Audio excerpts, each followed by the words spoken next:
네, 오늘 말씀은 시편 16편입니다. 시편 16편 하나님의 능력을 신뢰하는 자의 기쁨이라는 제목입니다. 시편 16편은 다윗의 믹담 이렇게 제목이 나와 있습니다. 믹담이라는 얘기는 정확하게 무슨 뜻인지는 몰라요. 무슨 뜻인지는 모르는데 대체적으로 이렇게 추측하기를 아마 조각하다, 뭐 색이다, 또 뭐 황금이다, 그래서 황금시다, 또 아니면은 덮는다, 속죄하다 이런 어원에서 온 것이 아닐까. 물론 그 뭐 아람어고 또 뭐 아카드어고 히브리어고 이렇게 다 다르긴 하지만은 비슷한 발음에서 이렇게 추정을 하고 있는데.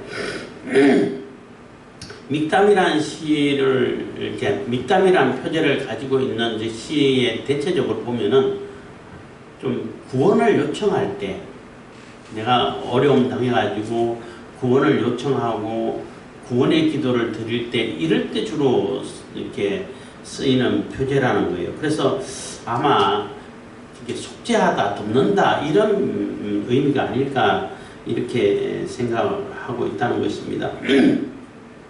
그리고 16편은 그 배경이 나와 있지 않죠. 무슨 배경이 나와 있지 않은데 그 내용으로 봐가지고 아마 사울에게 쫓기는 가운데 시를 쓴 것이고, 특별히 아마 지역을 제가 안 적어와서 기억이 안 나는데 그 사울에게 쫓기면서 산이 있는데 산이 두 개 있어요. 그러니까 중간에는 좁은 길이 있고, 그래서 이쪽 산에 다윗이 숨어 있고 반대쪽에는 사울이 진치고 있고, 그래서 뭐 소리하면은 소리가 다 들릴 수 있다. 우리나라 산 같으면은 나무가 많고 해가지고 잘 안 들릴 수도 있는데 거기는 나무 같은 게 별로 없으니까 이렇게 보면 보여요. 그러니까 그 산과 산 사이가 그렇게 안 넓으니까 이렇게 보이고 소리하면 다 들릴 수 있고 얘기가 큰 소리로 하면 대화가 되는 그런 지형이다 보니까, 그렇다고 해가지고 당장 갈 수는 없잖아요. 가면은 내려가가지고 골짜기 지나가지고 다시 올라가고 해야 되는데, 그런 가운데 지치고 있다가 그 사울의 군사들이 다 잠에 빠져버려요. 사울을 포함해가지고 너무나 피곤했는데 하나님께서 잠들게 하셨다라고 이렇게 표현을 합니다만은, 그럴 때에 다윗이 그 수행원, 그러니까 호위 군사 또 네 사람만 데리고 그 진영을 몰래 숨어 들어가지고 가는데 다 자고 있어. 그래서 적었으니까 그 아비새인가요? 하여튼 한 번에 창으로 찌르면 된다. 하나님께 주신 기회다. 죽이자. 하니까 절대 그렇게 하지 말아라. 절대 하나님께서 기름 부은 그 왕은 하나님께서 이렇게 처리를 하시고 하나님께서 판단하시고 결정하시는 것이지 우리가 사람이 함부로 하는 게 아니다 하고 그 위에 있는 문병하고 창하고 들고 몰래 들고 나갔어요. 그리고 다 이제 자기 진영에 가가지고 소리 지르는 거죠. 그 사울 왕이시여 하고 소리 지를 때에 그때 무슨 얘기 나오냐면 그때 이게 다윗의 소리냐 내 아들 다윗이냐 이렇게 하고 회개하고 뭐 미안하다 이런 얘기도 하는데, 그때 다윗이 무슨 얘기를 하느냐 하면은 그 사람들이 자꾸 자기를 보고 다른 나라로 가가지고 다른 신을 섬겨라. 다른 신을 섬겨라. 왜 여기 있냐. 빨리 가든지 죽든지 해라. 이렇게 자꾸 권했다는 거예요. 그렇지만 나는 절대 다른 신을 섬길 수 없다. 뭐 이런 얘기한 장면이 나오는데 아마 그때 이게 쓴 것이 아닐까 이렇게 추정을 해보고 있는 겁니다.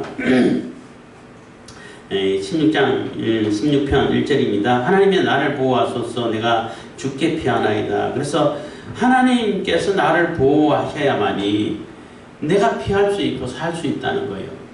이 위기를 벗어날 수 있다는 거예요.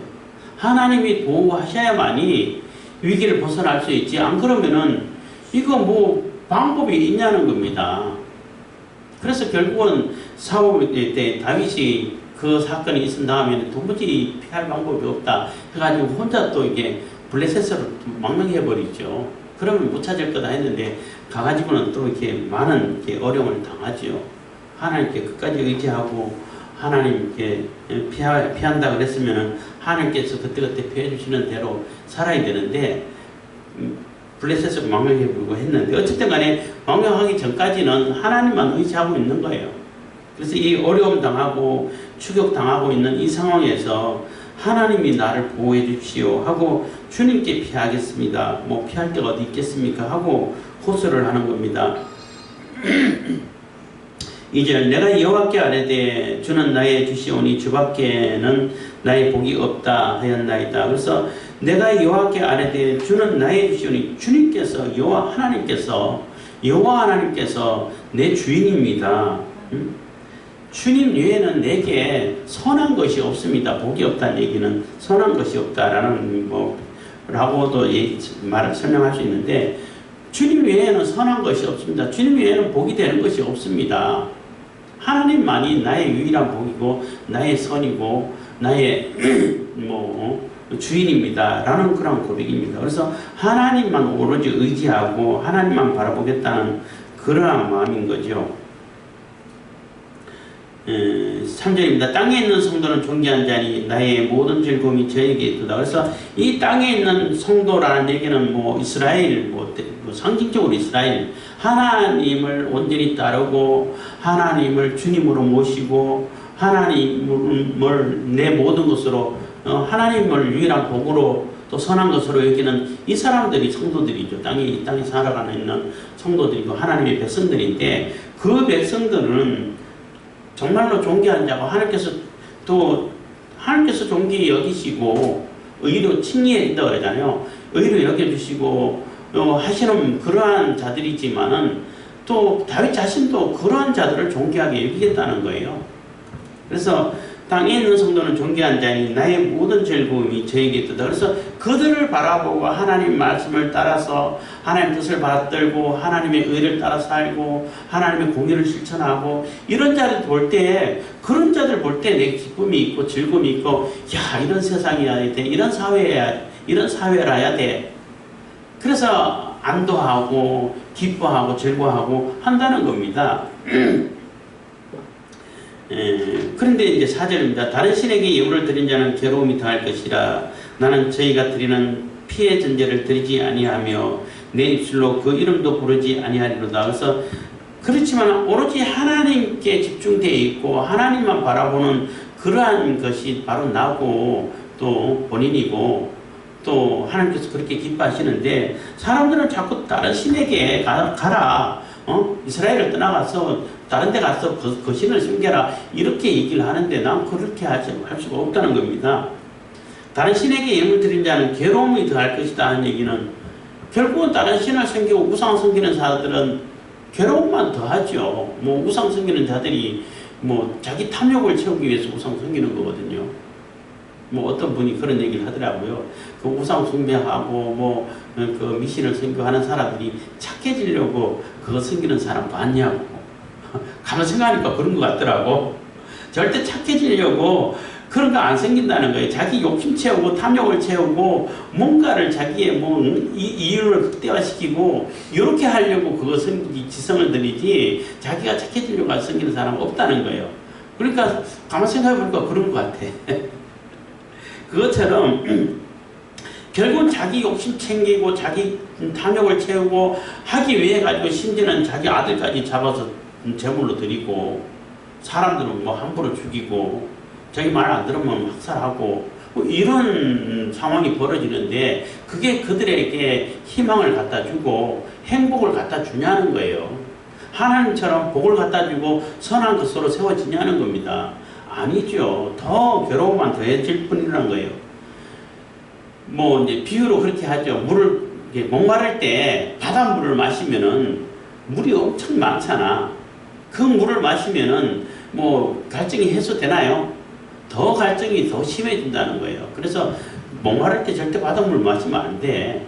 그래서 바닷물을 이렇게 증류해가지고 이렇게 그 물을 만들어가지고 그렇게 이제 또 이렇게 마시는 사람이 있고, 그거 참 유튜브 보다 보니까 이렇게 그런 거는 굉장히 이렇게 유용하게 생활에 쓰이겠다 하는 그 생각도 많이 드는데, 예를 들어가지고 물 먹을 게 없어. 근데 가서 이제 논이라든지 흙탕물밖에 없고 또 이게 뭐 이렇게 좀 오염된 그런 물이 있는데 그거를 이렇게 또 이렇게 정류하는 방법을 또 가르쳐 주는 데도 있고 또 이제 뭐 이렇게 그 독이 안 들어있고 그래도 흙탕물이 좀 불순물이 많이 섞여 있는 그러한 물 같으면은 수건 가지고 요렇게 걸쳐가지고 쭉 내려오면은 먹을 수 있는 물이 되고 뭐 이런 방법이 많이 있더라고요.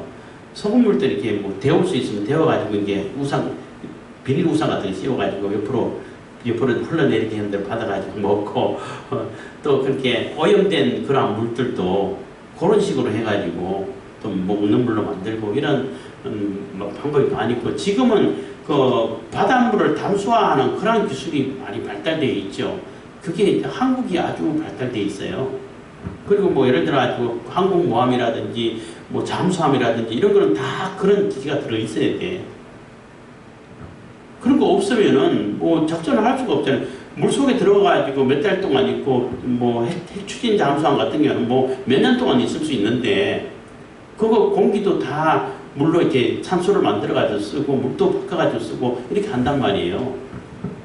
그런 기술이 있지만은 뭐 예, 어쨌든 간에 그 탐수 뭐 얘기하다 보니까 딴 데로 샜는데 다른 신에게 예물을 드리고 그들에게 이렇게 아주 뭐 지성을 드리는 그러한 자들은 결국에는 괴로움만 더할 뿐이고 남는 게 아무것도 없다는 거예요. 그 신들이 그 우상들이 해줄 수 있는 것은 아무것도 없다는 거예요. 그러니까 괴로움만 더할 뿐이죠. 나는 저희가 드리는 피해 전제를 드리지 아니하며 그래서 그들이 드리는 피해 전제란 얘기는 전제란 얘기는 그 번제라든지 제사를 드릴 때 맨 마지막에 붙는 관제라고도 표현도 해요. 마지막에 포도주를 제단에 부으면서 그 제사를 끝내는 거예요. 그래서 내가 관제로 드릴 때가 다가왔다라고 이제 바울이 그런 얘기 한 적이 있잖아요. 소신서에 있는데 내가 죽을 때가 다 됐다는 얘기예요. 내 사명이 다 돼가지고 죽어갈 때가 다 됐으니까 뭐 이런 표현이 되는데 마지막 순서를 이렇게 포도주를 붓는데 이방인들은 우상 성인자들은 사람을 잡아가지고 사람의 피를 그 제단에 뿌리고 제단에 쏟고 한다는 거예요. 그런 거 절대 흉내내지 않겠다는 겁니다. 그래서 저희가 드리는 피해 전제를 드리지 아니하며 내 입술로 그 이름도 부르지 아니하리로다. 그래서 그 입술로 그들의 이름 우상의 이름조차도 안 부르겠다.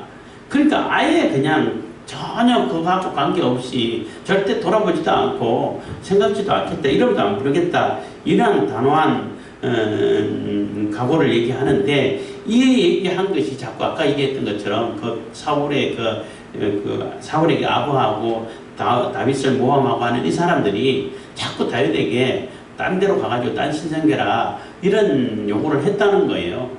그래서 절대 그렇지 않겠다라는 얘기를 하는 것 같습니다. 5절입니다. 여호와는 나의 산업과 나의 잔의 소득이시니 나의 분깃을 지키시나이다. 그래서 여호와 하나님이 나의 산업이라는 얘기예요. 산업이라는 얘기는 뭐 육신적으로 하면 삶의 근거가 되는 거죠. 우리 직업, 직장이라고 말할 수도 있죠. 그거 없으면은 내가 뭐 생존할 수 있는 방법이 없어요. 뭔가 내가 하는 일이 있고 내가 뭐 소득을 낼 수 있는 그런 분깃이 돼야 되는데 지금 쫓겨다니는 다윗은 유다지파잖아요. 유다지파면 유다지파가 분배받은 땅이 있잖아. 거기서 열심히 뭐 농사를 짓든지 목축을 하든지 뭐 아니면 다른 걸 하든지 해가지고 이렇게 생산을 해가지고 수입을 내야 되는데 지금 쫓겨다니고 있잖아요. 쫓겨다니고 있으니까 그것을 가지고 어떻게 할 수가 없어요. 그러니까 하나님만이 나의 분깃입니다. 내 기업입니다. 내 산업입니다. 라고 고백하는 거예요. 결국은 여호와 하나님을 기업으로 해서 살 수 있도록 한 것이 레위인들이잖아요. 레위인들이고 제사장들인데 그 제사장들 레위인들처럼 하나님만 바라볼 수밖에 없고 하나님이 저의 모든 것입니다. 전부입니다. 이런 얘기가 된다는 것입니다. 나의 자네 소득이시니 나의 분깃을 지키시나이다. 그래서 하나님이 내 분깃을 끝까지 지켜주시고 산업이 되시고 또 소득이 되시고 이렇게 해가지고 하나님으로 인해서 내가 살 수 있지 하나님 외에는 살 수 있는 방법이 없습니다. 라는 고백이 되는 거예요. 그래서 내가 생존해가고 앞으로 살아갈 수 있는 방법도 하나님 외에는 방법이 없다는 거예요. 지금 쫓겨다니면서도 생존할 수 있는 방법도 하나님이 지켜주시고 도와주시고 보호해 주셔야만이 살 수 있습니다. 라는 그러한 고백이 되는 겁니다. 6절입니다. 내게 줄로 재어준 구역은 아름다운 곳에 있으며 나의 기업이 실로 아름답다. 그래서 내게 줄로 재어준 구역 해서 여호수아 때 이스라엘 백성들이 그 가나안 땅에 들어가지고 땅을 제비뽑기해가지고 분배를 해줬잖아요. 그거를 연상시키는 거예요. 그래서 여기는 무슨 지파, 여기는 무슨 지파 해가지고 정해준 거고요. 그게 너무나 아름답고 하나님께서 합당하게 해주신 거라는 거예요. 나는 왜 이런 척박한 땅을 주셨지? 어떤 지파는 왜 저렇게 목초지가 좋고 또 아주 기름진 곳을 해줬지? 이런 불평하지 않는다는 거예요. 우리 지파에게 준 이 구역은 하나님께서 주신 구역이라는 거예요. 하나님께서 주셨기 때문에 가장 아름다운 곳이라는 거죠. 내가 살기에, 저 지파가 이곳에 살기에는 불편할지 모르겠지만은 우리 지파가 사는 데는 가장 합당한 곳이라는 거예요. 그 얘기는 우리가 가지고 있는 직업이라든지 우리가 가지고 있는 해야 할 사명이라든지 우리가 해야 할 것이 내게 가장 합당한 것이라는 거예요. 내가 하고 싶은 것을 또 내가 할 수 있는 것을 그것을 가지고 일을 할 때에 내가 하고 싶은 것을 할 수 있으면 그게 가장 좋지요. 근데 내가 하고 싶은 것이 있는데 내가 할 수 없는 것이면은 그냥 그랬으면 좋겠다 하고 만족해야 돼요. 내가 할 수 있는 걸 가지고 해야 돼요. 할 수 있는 것이 내가 하고 싶은 것으로 만들어야 돼요. 근데 자꾸 이제 대부분의 사람들은 내가 하고 싶은 것은 다른 것이 있는데 하려고 못해. 그냥 희망사항일 뿐인 거야. 근데 할 수도 없는 걸 하고 싶다고 해가지고 계속 그걸 따라가다 보면은 다 허비하게 되죠. 시간을. 인생을 낭비하게 돼요. 근데 내가 할 수 있는 것이 무엇인가를 찾아야 되는 것이고 그 할 수 있는 것을 하고 싶은 것으로 만들어야 되는 것이 그게 중요한 지혜인 겁니다. 어쨌든 조금 셌다고 볼 수 있는데 어쨌든 간에 내게 하나님께서 맡겨주신 그 사명, 내게 주신 그 사명은 가장 아름다운 것이고 내게 가장 합당한 것이고 내가 가장 잘할 수 있는 것이 된다는 거예요. 그래서 하나님 앞에 내게 이런 사명을 주셨기 때문에 그 사명을 감당하는 데 있어 가지고는 가장 아름다운 것이 되고 나의 기업이 정말로 하나님께서 기뻐하시는 것이 된다라는 그러한 사고방식을 그러한 생각을 가질 필요가 있는 것입니다. 그래서 자꾸 남의 떡이 커 보인다는 이런 속담도 있는데 자꾸 저 사람이 하는 거 내가 했으면 차라리 좋겠어. 그런 마음을 가질 필요가 없고 가져서는 안 되고 내가 가지고 있는 것, 내게 있는 것이 무엇인가, 내가 할 수 있는 것이 무엇인가, 내가 가지고 있는 것이 무엇고 내게 맡겨진 것이 무엇인가를 보고 거기에 충실해야 된다는 거예요. 그럴 때에 하나님께서 기뻐하시는 성도가 된다는 것입니다. 그런 의미로 이렇게 이해를 하시면 됩니다. 7절 나를 훈계하신 여호와를 송축할지라 밤마다 내 심장이 나를 교훈하도다. 그래서 나를 훈계하신 여호와를 송축할지라 할 때 나를 훈계한다는 거예요. 나를 가르친다는 거예요. 나를 성숙시키시고 훈련시킨다는 거예요. 그 얘기는 그냥 학교 가서 앉아서 공부하는 거 이런 것만 생각할 게 아니라 지금 이렇게 쫓겨다니고 고난을 당하고 어려움을 당하고 죽을 위기를 당하고 심지어는 수험 같은 그러한 어려움에 빠지고 이런 모든 것이 하나님의 훈계라는 거예요. 하나님께서 나를 가르치고 있는 거라는 거예요. 나를 가르쳐서 연단시켜가지고 나를 성숙시켜가는 자라게끔 만들어가는 그릇을 만들어가는 그런 과정이라는 거죠. 그러니까 그 하나님께 영광과 찬송을 돌리겠다는 것입니다. 송축할지라 밤마다 내 심장이 나를 교훈하도다. 그래서 밤마다 내 심장이라는 얘기는 마음속 깊은 곳에 있는 여기서 심장이라고 표현했지만은 원어를 보면은 심장, 콩팥을 얘기해요. 콩팥은 주로 이제 그 이스라엘 사람들이 생각할 때에 감정이라든지 마음 깊은 곳이 특히 감정이 거기서 나온다라고 인식을 하고 있다고 그래요. 하여튼 내 마음 깊은 곳에 심령 깊은 곳에서 밤마다 나를 교훈한다는 것입니다. 여기서 밤도 밤은 뭐 일과를 다 내려놓고 쉬고 자는 시간입니다만은 주로 이제 밤 그러면은 고난의 기간을 얘기하죠. 상징을 하죠. 고난, 어려움 이런 기간을 상징하는데 그럴 때마다 내 심장에서 내 깊은 곳에서 내 심령 깊은 곳에서 나를 교훈하고 가르친다는 거예요. 그래서 나를 훈계하신 여호와라. 그래서 내가 어려움 가운데 고난 가운데 계속 나를 가르쳐주고 훈련시켜가고 하는 그 하나님을 지금은 어렵지만은 막 불편하고 위태위태하고 이럴지 모르겠지만은 그래도 그 하나님을 찬양하겠다는 것입니다. 8절입니다. 내가 여호와를 항상 내 앞에 모시며 그가 내 우편에 계심으로 내가 요동치 아니하리로다. 그래서 내가 여호와를 항상 내 앞에 모신다는 거예요. 그래서 이러한 하나님이시기 때문에 그러니까 내가 지금 어려움을 겪고 있고 죽음의 고난을 당하고 있고 사람들이 볼 때는 뭐 하나님 버렸나 보다 이렇게 생각할 수도 있겠지만 그런 어려움을 당하고 있겠지만은 그래도 그것은 다 하나님께서 나를 교훈하시고 또 훈련하시고 연단시켜 주시고 이렇게 가르치시고 이렇게 성숙하게끔 만들어 주시는 그 과정이라고 생각하기 때문에 내가 항상 하나님 앞에 있겠다는 거예요. 코람데오라는 표현을 쓰죠. 신학적인 용어입니다만은 하나님 앞에 있겠다는 것입니다. 하나님 앞에 하나님을 모시고 사는 그런 삶을 살겠다는 거예요.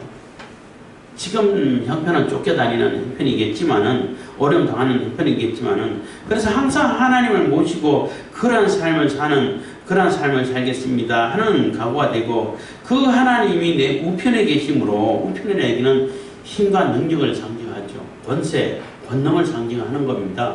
우편은 항상 우편, 오른편 한 얘기는 오른손, 오른팔 이런 얘기를 하는 것은 권능의 힘, 능력 이런 것을 표현하는 거예요. 주로 사회 자체가 주로 오른손잡이의 사회로 그래 거의 살고 왼손잡이는 조금 소수잖아요. 주로 일하고 힘쓸 때는 오른손으로 쓰잖아요. 그래서 우편이라고 표현하는 것입니다.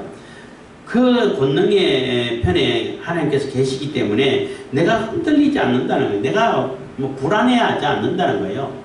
내가 잠시 이렇게 흔들리지만은 결코 그 흔들림이 그 영원히 지속되지 않을 거라는 거죠. 어떤 분은 그런 비유를 들더라고요. 나침판을 이게 흔들면은 흔들다가도 결국은 북쪽을 향해 가지고 가르치잖아요. 언제든지 북쪽을 가르친다고요. 그래서 이렇게 나침판을 맞춰가지고 지금 방향이 어디구나 알 수 있는 것이 나침판인데 나침판이 전혀 흔들거리지도 않고 가만히만 있으면은 뭐 이렇게 흔들어도 흔들지 않고 가만히만 있으면은 그 고장난 거라는 거예요. 고장난 거고 막 흔들리다가도 결국은 이렇게 점점 흔들림이 줄어들어가지고 북쪽을 향해서 맞추는 것이 그게 정상적인 나침판이라는 거죠. 그것처럼 막 지금은 내가 잠깐 흔들릴 수도 있겠지만 결국은 하나님께로 이렇게 딱 이렇게 맞춰가지고 그 중심이 맞춰져가지고 흔들림 없는 그러한 상태라는 거죠.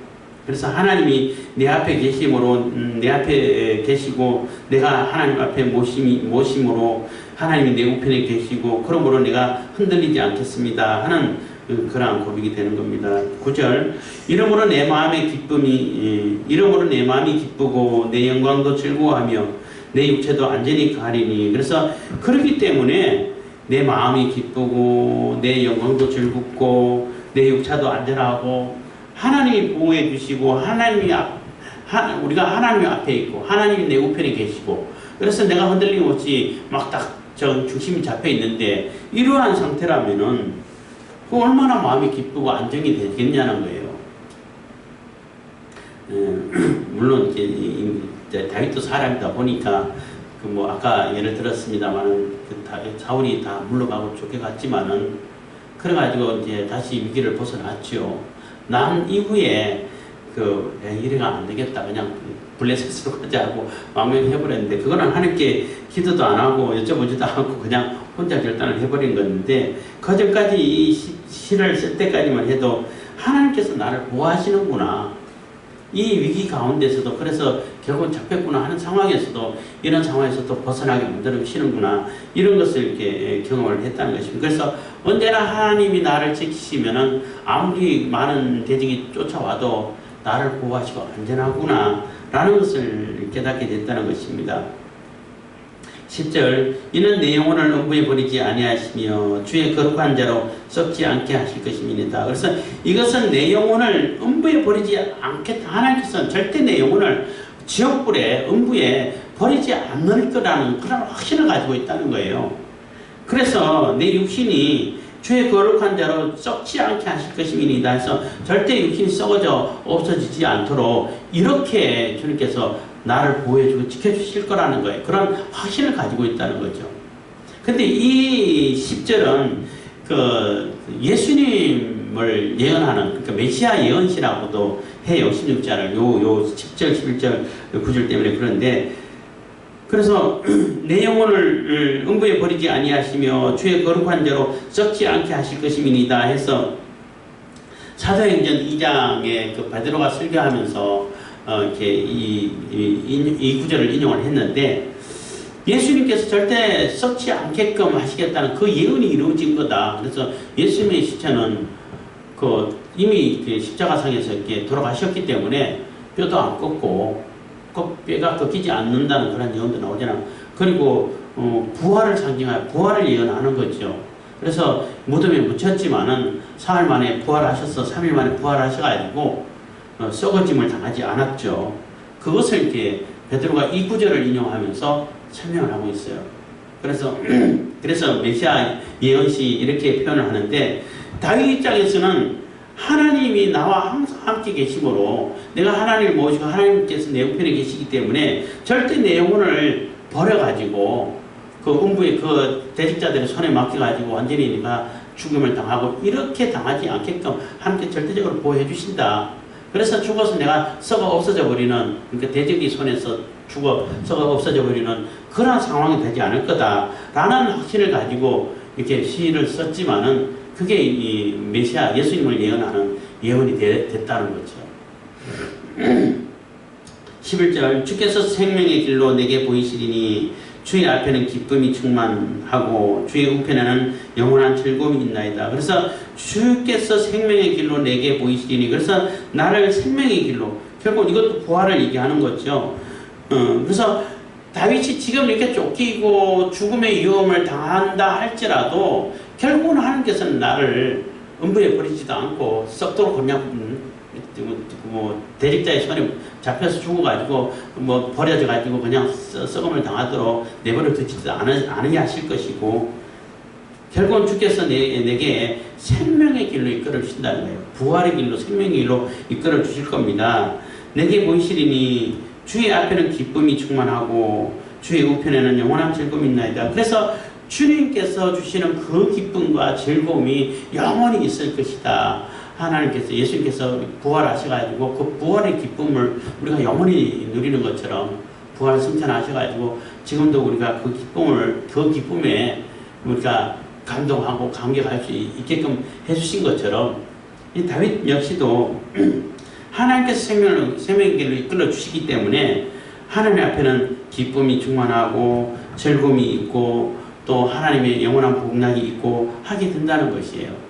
그래서 이 믹담이라고 아까도 얘기했습니다만은 정확한 뜻을 우리가 분별할 수 없지만은 그래도 하나님이 보호하시고 하나님께서 지켜주셔야만 됩니다 라는 그러한 하나님께 구원의 호소를 드리는 그 기도를 드릴 때에 그 기도의 응답이 돼서 하나님께서 우리를 영원히 지켜주시고 보호해주시고 영원한 생명으로 영원한 천국으로 이끌어 주신다는 것입니다. 그래서 예수님께서 우리를 대신해서 십자가를 져주시고 우리에게 영원한 생명을 주셨기 때문에 우리가 영원히 하나님 앞에 있을 수 있고 또 우리가 하나님 앞으로 하나님과 같이 임마누엘을 이뤄서 영원한 하나님과 함께 기쁨과 또 즐거움을 누리면서 복락을 누리는 그러한 삶을 살 수 있게 됐다는 것입니다. 기도하겠습니다. 사랑해 주신 감사합니다. 이 시간에도 은혜와 고백 부탁드립니다.